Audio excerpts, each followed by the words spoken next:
Olá pessoal, eu sou o professor Dave. A gente vai trabalhar no curso de processos estocásticos e séries temporais, ofertado para o curso de ciências atuariais aqui na Unifal. Eu vou fazer uma breve apresentação do curso nesse vídeo. Então a gente vai apresentar alguns pontos importantes a saber sobre o curso de processos.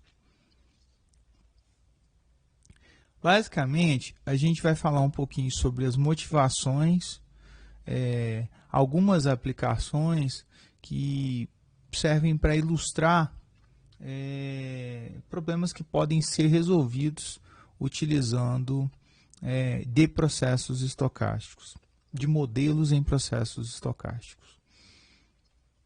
A gente vai discutir um pouquinho, vai apresentar a inserção da probabilidade da estatística no curso de ciências atuariais, discutindo um pouquinho cada um dos conteúdos que são apresentados e como é que eles desagam ou desembocam no curso de processos, né? Qual a relação do curso de processos com todo o conteúdo de probabilidade estatística que é visto no curso de atuária.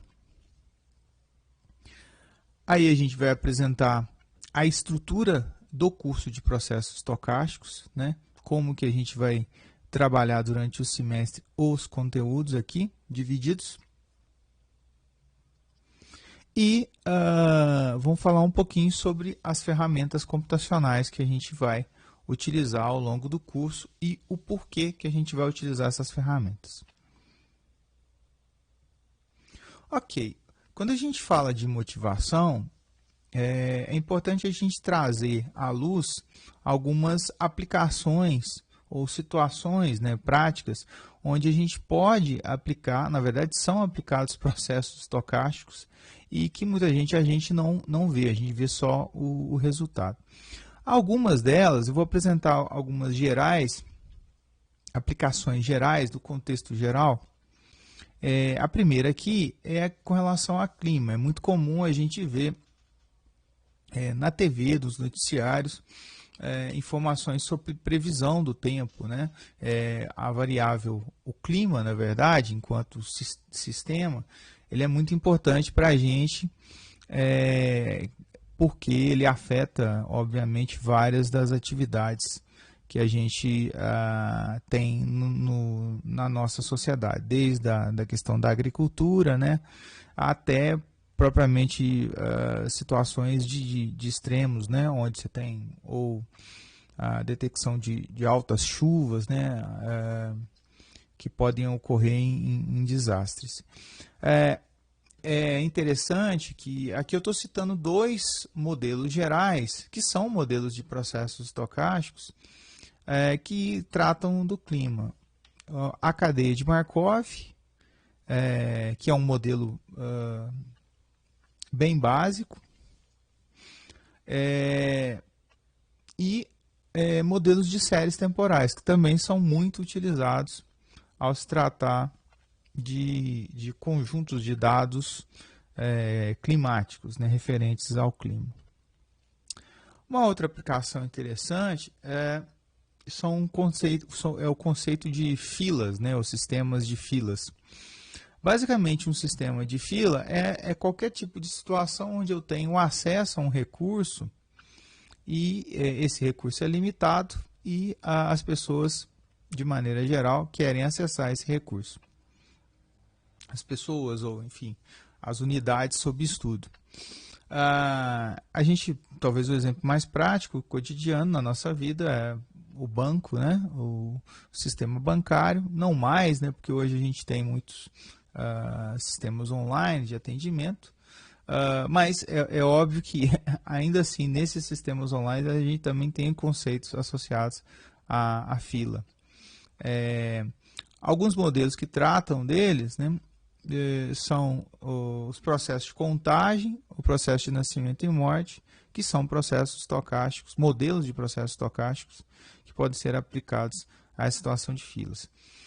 A situação de fila, né, os problemas envolvendo filas, eles, na verdade, têm diferentes áreas de aplicação. Não somente, eu ilustrei aqui uma situação prática, mas é óbvio que tem outras infinidades de aplicações que a gente pode tratar como sistemas de filas.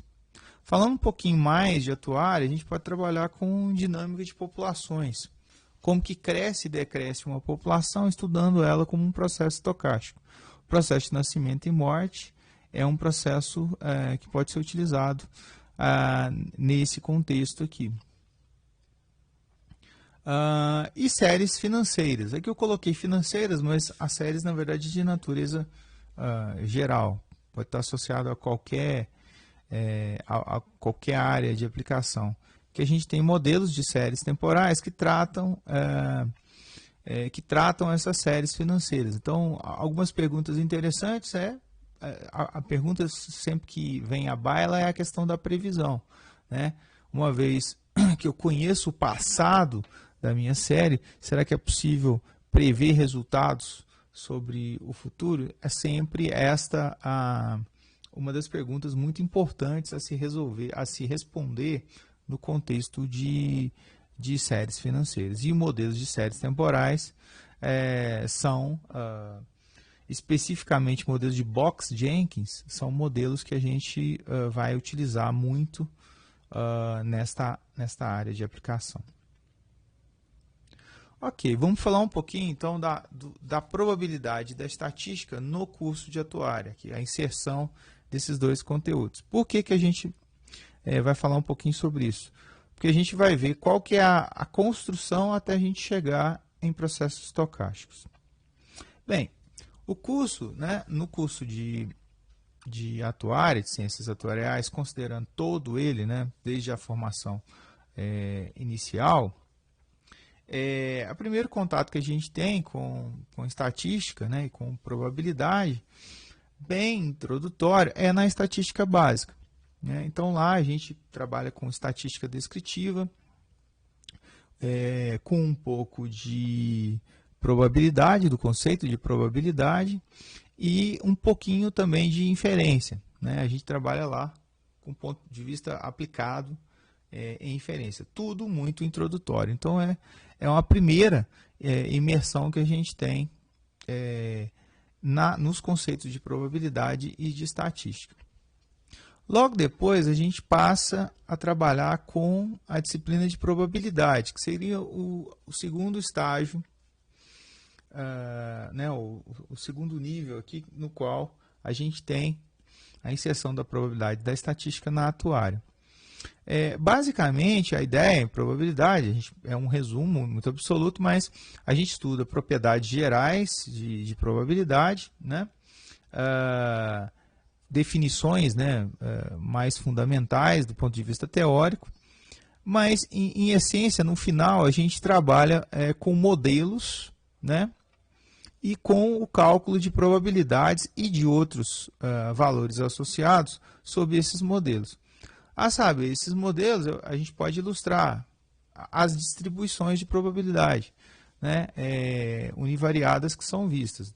Exemplos: binomial, normal, a Poisson, exponencial, gama e assim por diante. Então a gente tem uma infinidade de modelos lá de probabilidade que a gente vê as propriedades gerais e ao fim a gente vê esses modelos que a gente chama de modelos paramétricos também. Numa segunda etapa, a gente já trata da inferência. Então, basicamente, o que a inferência faz? Na inferência, a gente discute métodos para se obter estimadores, né? Fazer a estimação sobre o meu parâmetro θ. Então, agora, os meus modelos aqui, ó, né? Ao contrário de calcular a probabilidade sobre um modelo dado, agora eu vou tentar, a partir do conjunto de dados, obter um modelo mais apropriado àquele conjunto de dados. Uma função muito importante, né, que a gente vê na disciplina de inferência é a verossimilhança, né, que tem uma centralidade muito grande em todos os métodos de estimação, seja ele método aliás, não todos, né, mas alguns deles, seja o método bayesiano ou o método da máxima verossimilhança, no caso de estimativa pontual, mas óbvio que ela tem uma centralidade muito grande. Uma coisa importante a citar é que toda a inferência que a gente trata no curso de inferência, né, a gente trabalha com a ideia de variáveis aleatórias ID, ou seja, independentes e identicamente distribuídas. Todas as variáveis que a gente considera lá são ID. É interessante que no curso de inferência a gente a gente aprende a construir os resultados que a gente utiliza ou aplica simplesmente em estatística básica.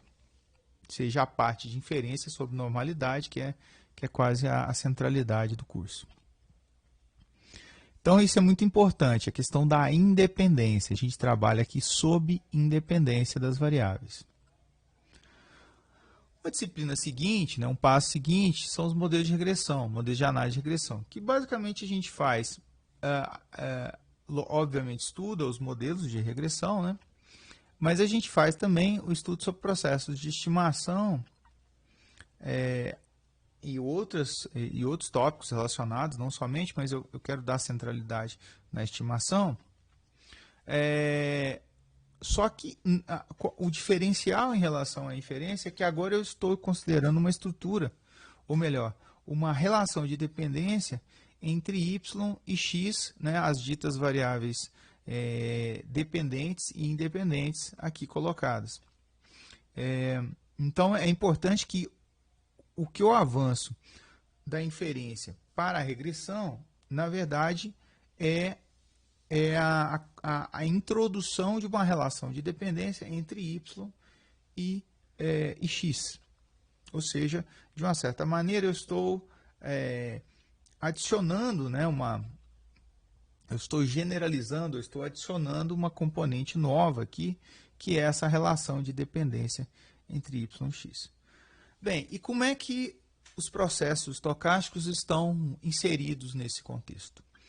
A ideia de processos é uma miscelânea da probabilidade e de inferência que a gente vai ver no curso, só que a gente trata de modelos que a gente considera que são modelos multivariados, né?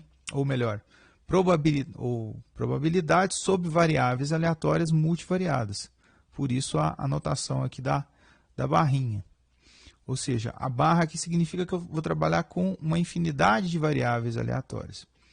E o mais importante é que da regressão para processos, né, no contexto aqui das ciências atuariais, a ideia é que a gente adiciona uma estrutura de dependência que é mais generalizada. A gente generaliza a estrutura de dependência que a gente vê em regressão, né, de forma preliminar, né, vamos dizer assim, e a gente generaliza essa estrutura de dependência. Então, toda vez que a gente lida com modelos de processos estocásticos, a ideia sempre é que a gente tenha alguma estrutura de dependência que a gente acha que é importante no estudo do nosso conjunto de dados. De novo, do curso aqui, a gente vai trabalhar tanto com a parte do cálculo de probabilidades, né, da ideia de mostrar os modelos e calcular as probabilidades, os conceitos gerais, naturalmente, que estão inseridos, e a parte de estimação, a gente vai ver em alguns casos a demonstração teórica do resultado, mas na maioria dos casos a gente vai ver os resultados já serão apresentados, a gente não vai deduzir resultados. E a gente vai usar muitas ferramentas computacionais para obter esses resultados. Ok, a estrutura do curso de processos. O curso de processos, eu digo que, engraçado que a gente chama aqui de processos estocásticos, eu mesmo estou referindo a processos estocásticos aqui na apresentação, mas a nossa disciplina, né, o nosso curso aqui, ele se chama processos estocásticos e séries temporais. O que é meio um anacronismo, eu diria, porque as séries temporais, a gente, por definição, elas são consideradas um caso particular de processos estocásticos. É sempre uma pergunta curiosa, então por que do nome? Bem, a gente colocou o nome né, eu estava nessa discussão inicial do curso e a gente achava importante que se frisasse o modelo de série temporal, e frisando isso no nome da disciplina, porque é um campo muito grande de aplicação especificamente para o curso de Ciências Atuariais. Então, a gente decidiu enfatizar esse nome no nome da disciplina. Muito bem, então, assim, de maneira geral, assim, bem uma visão muito geral, a gente pode dizer que a gente vai dividir o curso em duas etapas, tá? Uma que a gente vai tratar de maneira geral sobre processos estocásticos de maneira geral. Então a gente não vai, a gente vai trabalhar com processos que são gerais, né? E, a definição, enfim, algumas informações associadas que são gerais. E no segundo momento a gente vai trabalhar com modelos. Para fazer uma comparação, né? Uma analogia, essa parte introdutória ela seria como os tópicos de probabilidade, as definições gerais sobre probabilidade. E aqui a gente trabalha sobre distribuições, para fazer uma comparação. Muito bem, no caso geral, a gente vai ver basicamente uma revisão sobre probabilidade multivariada. A gente considera que numa parte do curso de probabilidade, né, a gente trabalha com o conceito de probabilidade multivariada. A gente vai ver a distribuição normal multivariada, ou seja, um modelo paramétrico, mas que é importante aqui. Todos esses aqui no campo de revisão. A gente admite que esse conteúdo já está previamente dado. Num terceiro momento, aí a gente entra nessa parte geral mesmo, que no caso a gente vai trabalhar com a definição de que é um processo, tá? Uma proposta de classificação para facilitar a identificação de modelos que você possa usar, a especificação de processo, o que é um processo, é uma especificação e os diferentes tipos de especificações. E ao final a gente vai falar sobre algumas propriedades associadas a processos estocásticos, né, do ponto de vista geral, independente de ser o modelo A, B ou C. No segundo momento a gente trata de modelos. E aí os modelos que a gente vai estudar são, primeiro, as cadeias de Markov, tá? A gente vai ver as definições de cadeia e algumas propriedades e algumas aplicações. Processo de contagem, processo de nascimento e morte, com a aplicação em teoria de filas, a gente vai ver. E, num terceiro momento, a gente vai ver o que a gente chama de modelos de séries temporais, que, na verdade, a gente vai reduzir aos modelos de Box-Jenkins, tá? Então, nessa terceira parte aqui, né, da parte dos modelos, a gente vai dedicar aos modelos de séries temporais. Para fazer uma divisão mais ou menos, né, enfim, rasa, essa parte do curso aqui vai ocupar aproximadamente 60% do curso, desde a parte geral e os modelos de cadeia de Markov e de processo de contagem. E 40% do curso a gente vai dedicar aos modelos de séries temporais. Tá? Por isso que ele é uma parte importante. Você vê que a gente dedica quase 40%, né, mal fazendo uma conta rasa, a esse tópico de séries temporais. Bem, ferramentas computacionais, a gente vai utilizar como referência o R. Existem outras ferramentas computacionais que fornecem, obviamente fornecem a possibilidade de você fazer cálculos, contas, né, associadas aos modelos que a gente viu aqui, mas a gente vai centralizar tudo no R, por alguns motivos, né? O primeiro deles, assim, o curso nosso, embora não pareça, ele é um curso extremamente aplicado, se a gente for fazer uma comparação com outros perfis de curso, principalmente curso de formação mais teórica em estatística, curso de graduação em estatística. Então, nosso curso é extremamente aplicado, a gente vai lidar com fazer continhas, né? E, obviamente, a gente vai usar de ferramentas computacionais para fazer essas contas. A gente não quer aqui ficar fazendo contas na mão, a não ser para meramente ilustrar algum tipo de resultado. A questão da licença é importante, né, porque ele é um software que tem uma licença de utilização que a gente pode utilizar livremente, né, principalmente sem custo nenhum financeiro. Você tem uma licença específica dele, é só quando a gente utilizar, né, de maneira formal ele, seja para uma aplicação, uma atividade profissional, é necessário citar, né, mas ele não tem nenhum impedimento com relação à utilização. Isso é uma vantagem. E terceiro são os modelos que estão disponíveis, né? No R, por conta das infinidades de pacotes que são ofertados, hoje a gente tem um grande número de modelos disponíveis, né? Entre eles os modelos que a gente citou aqui e outros mais, e uma infinidade de outros mais. Ok? Então essa foi a apresentação do curso e vejo vocês numa próxima.